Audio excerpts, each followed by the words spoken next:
Yeah, it's good. Take a nice deep breath. I feel like that's the whole point of Shabbat. We find ourselves in Parshat Toldot, which we are making our way through the book of Breshit, and we are now coming to the story of Yitzchak, and we'll learn a little bit together tomorrow also on his story. But I wanted to take a small piece of the teaching from the very opening or the very beginning of the parasha and bring it into our Shabbat and give us a chizuk, a strength, a Kavannah, an intention as we go into the Shabbat of Thanksgiving, the Thanksgiving weekend. So it begins by telling us, Eila Toldot Yitzchak, that these are the generations of, or the offspring of Yitzchak, and it tells us that Abraham was his father, and that Abraham gave birth and with Sarah, but doesn't mention her, of course, that gave birth to Isaac, and that for 40 years then he found Rebekah.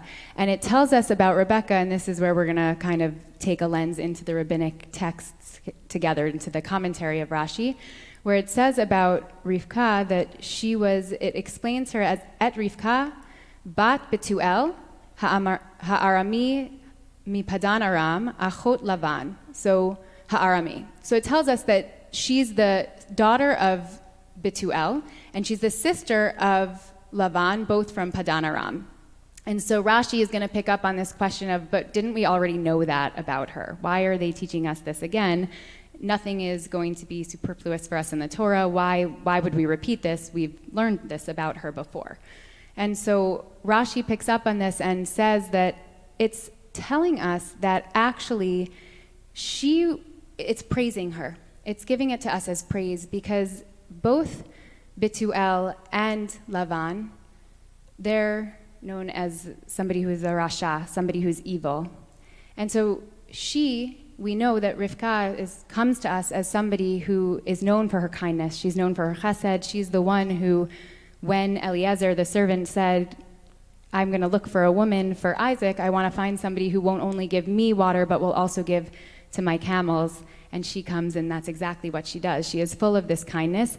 And what Rashi picks up on here is to say she is described as the daughter of these evil people to tell us and to show us that her kindness was above and beyond what we could have ever imagined, not only because she offered for the camels, but because she was raised amongst not only a family of people who were not good, who were evil, but even a people, that's where all the people around her were doing that. And she was the one who, she said, I'm not going to be this way. And she actually changed her ways, or really actually her kindness doesn't come from what she saw, but it was actually a reaction to the opposite and saying, that's not the person I want to be, that's not the kind of world that I want to create. And I always find it very appealing to think about Rivka and the continuation of our people through this act of chesed.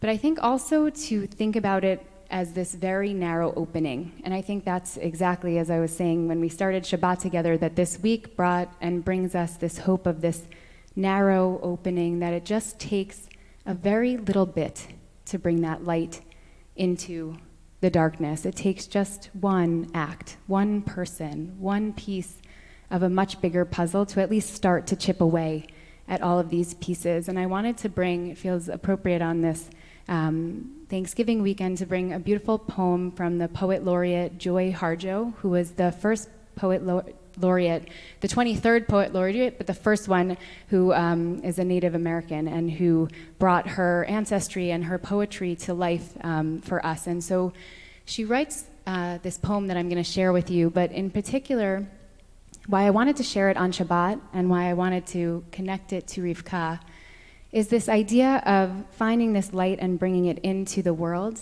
And particularly it feels like Shabbat is this moment of that light, that it's a moment of going back to creation, to the moment when we have that primordial light, that glowing light of creation. That's the very first act of creation. And it is the moment when the world is perfect.